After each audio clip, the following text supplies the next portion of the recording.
A disappearance in the city back in the fall is now being treated as suspicious. Good evening and thank you for joining us. Investigators with the Thunder Bay Police Service say they now consider the disappearance of 32-year-old Randall Jack to be suspicious in nature. The Big Grassy First Nation man went missing in Thunder Bay last November. Investigators and his family are again asking anyone with information to come forward. Justin Hardy reports. This is how I'm left. I'm so drained out. I'm stressed out. I just want my son home. City police are growing more concerned about Randall Jack's well-being. The Major Crimes Unit has now joined forces with missing persons investigators as they dig deeper into his disappearance. Authorities say the case is considered suspicious since Jack has been missing for so long without any trace of him. Acting Detective Inspector Robert Gambola says there's been no trace of the 32-year-old man since he was first reported missing on November 24th. Since then, there has been no confirmed sighting. Our missing person investigation unit has taken over the investigation since November of 2024. It's been an extensive investigation, and there has been no confirmed sighting of Mr. Jack so far. We need some information from the public, and somebody out there knows something. I don't know if they're afraid to come forward with it, but if they don't feel comfortable, there is Crime Stoppers.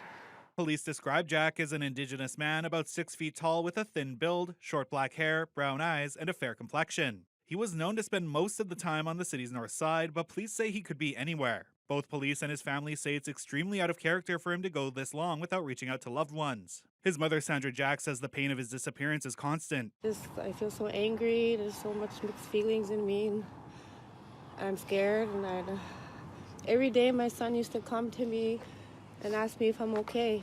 Give me a hug and say, "I love you, Mom, don't worry." And I have no answers. We're all worried about him. He's from Big Grassy River First Nation, but has been residing here in Thunder Bay for 20 years. It's not like Randall to not have any contact with family. We just want him home. We need answers. Randall Jack has now been added to the National Missing Person Registry, and local authorities are working with the Ontario Missing Persons Working Group to help find him. Police are urging anyone with information to come forward by calling the police non-emergency line or reaching out anonymously through Crime Stoppers. Justin Hardy, TBT News. Premier Doug Ford met with Prime Minister-designate Mark Carney this morning as the Canada-U.S. trade war continues to ramp up. Ottawa has responded to Donald Trump's latest tariffs on aluminum and steel with retaliatory measures. All of this comes as the Premier readies for a critical meeting with the U.S. Commerce Secretary in Washington tomorrow. CTV's Siobhan Morris reports. A morning meeting over breakfast between the Premier and Prime Minister-designate Mark Carney swinging through Toronto to sit down with Doug Ford.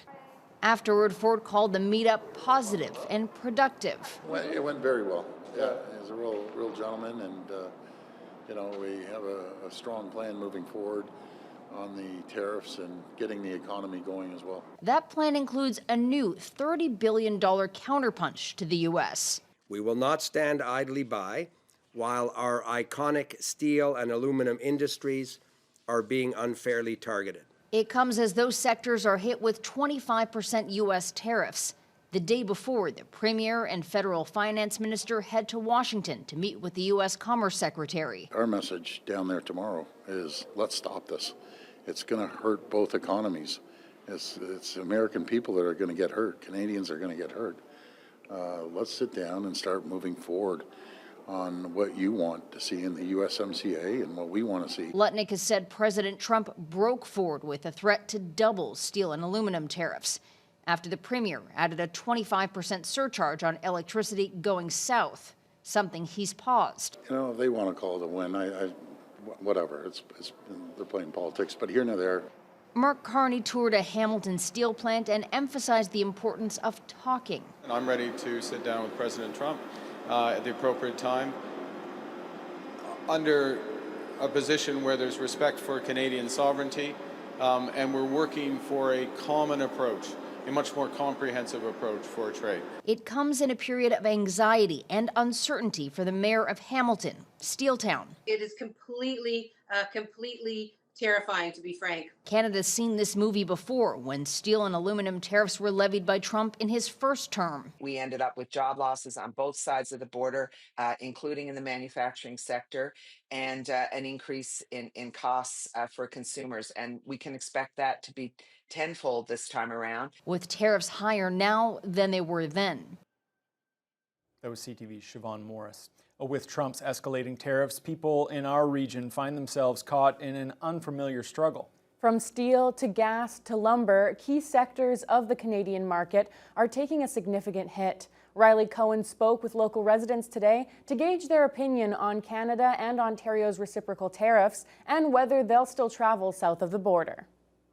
It's no surprise that Canadians are rallying behind the government's reciprocal tariffs in response to Donald Trump. Regardless of age, background, or beliefs, there seems to be a strong national consensus on the issue. I feel that it's appropriate and it's unfortunate because it costs everybody and every business, but it's an appropriate measure that has to be taken. Otherwise, they're just going to walk all over us. I think it's like two kids playing in a ball field. Ford saying, okay, we're going to charge 25% tariffs to you. And if it's Donald Trump's going to come back and say, no, we're going to charge you 50% tariffs. And it's just like two kids playing in the ball field. I think we had to do something to just stay silent as if it was run-of-the-mill behavior would have been wrong. Although it does ratchet up the tension on everybody. But I think it was the right thing to do. Another common sentiment was a declining interest in traveling to the United States and spending money there following the announcement about the tariffs on Canadian products. There's so many places in Canada to see that are way better than the United States, you know. It's not safe. More terrorist attacks could occur. People are it's total chaos. So no, I would feel unsafe going to the States. Well, yes, we will not be traveling to the United States unless we absolutely have to. Certainly it was an option that we had in February, and we decided there's no way we're going down there. Yeah, I do feel differently about it. I don't want to do that now, not till this is over. There you have it. Thunder Bay residents seem to be standing united at a time when solidarity may matter more than ever. Riley Cohen, TBT News. Another transport operator has been charged with careless driving, this time after a tractor trailer lost control and hit a rock cut near Kenora. The crash happened yesterday evening on Highway 17 between Kenora and Vermilion Bay. Fortunately, no one was seriously injured. Photos posted by the OPP and on the Skilled Truckers Facebook page show the vehicle sustained extensive damage. The incident forced the closure of the westbound lane until about midnight. Police laid charges against the driver, a 37-year-old man from Winnipeg, and they're reminding all drivers to stay alert behind the wheel to keep our highways safe. As temperatures keep rising in the daytime and freezing again at night, city crews are working to keep up with a brand new season of potholes. Roads Division officials say the Python 5000 continues to play a key role in filling those craters on busy streets. Jaden Billick has the story. City road crews are finding a lot of new potholes popping up at this time of the year, including here along Oliver Road. The Python 5000 has rotating operators and it's been running nearly non-stop lately. The acting manager of the Roads Division, Ryan Love, says the machine has been in operation in Thunder Bay for around 7 years now, and it's been a great tool in maintaining main roadways. He notes there haven't been many complaints about potholes to their dispatch center, at least so far. We have it out every day that we can get it out. It gets onto some of our busier streets, does do great work for us, one person as opposed to three. And it can use both cold mix and hot mix, and the unit itself does have a heated box, so it does help a little bit in this weather.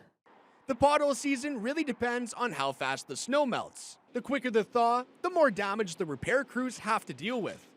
A steady melt, much like what the city of Thunder Bay is currently experiencing, can help reduce the strain on roads and limit the number of problems. Yeah, so far we are able to keep up. We do know our problem areas that we are sending crews to, seems like daily.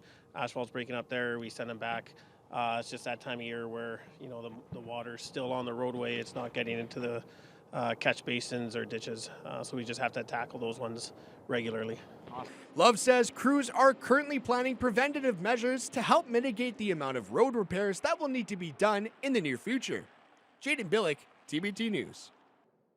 Another sign that spring is coming is the arrival of the first icebreaker in the Port of Thunder Bay. A U.S. cutter was busy in the local harbor yesterday evening before leaving for Sault Ste. Marie just after sundown.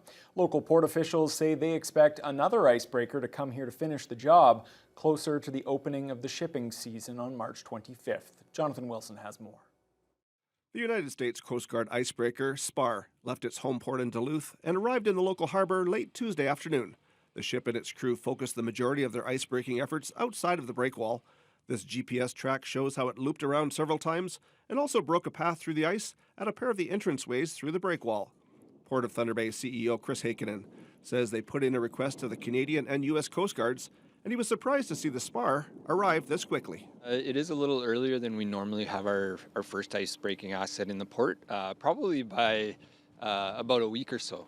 We did request some initial ice breaking in the harbor, and they kind of exceeded our expectations by getting here now.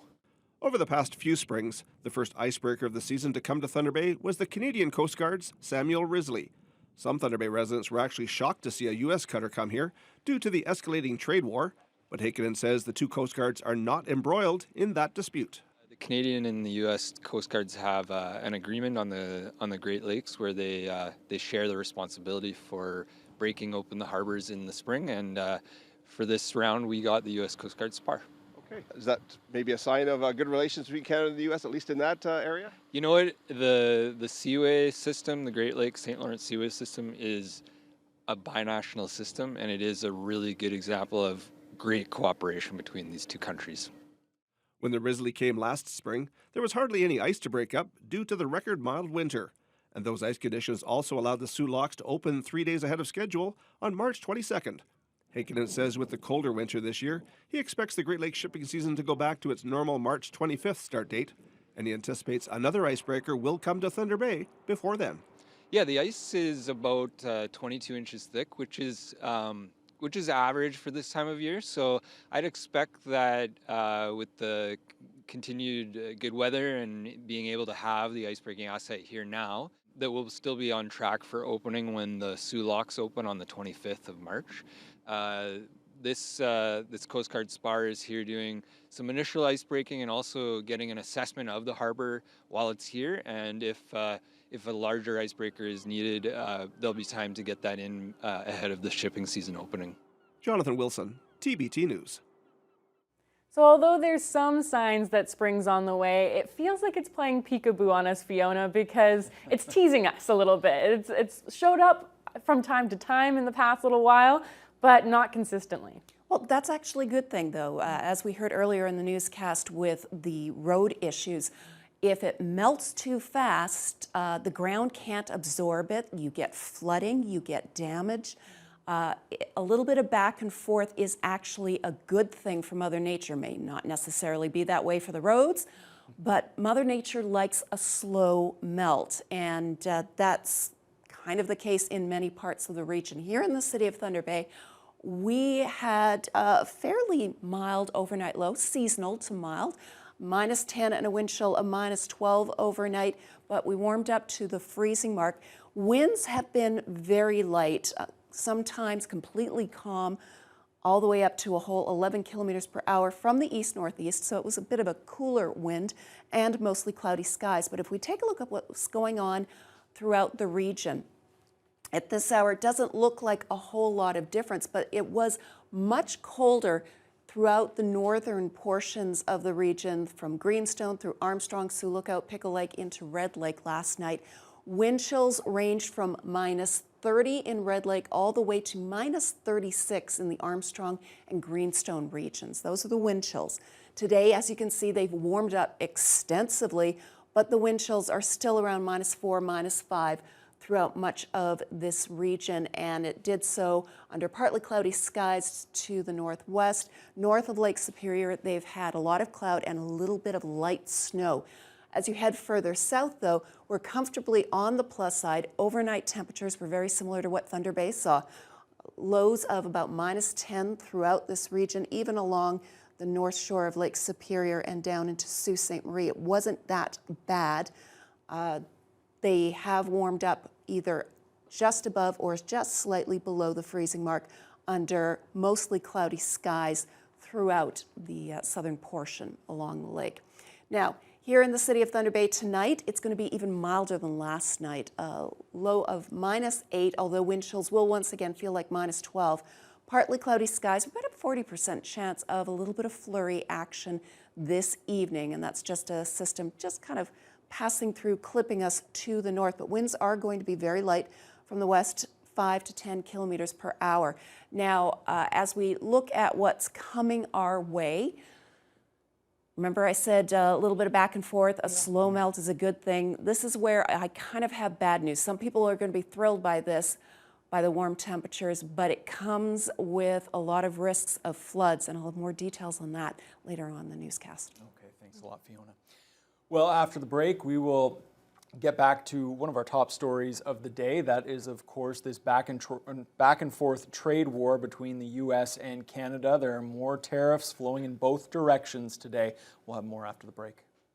These continued tariff measures and the necessary and appropriate response that comes from Canada is not a constructive path to be on.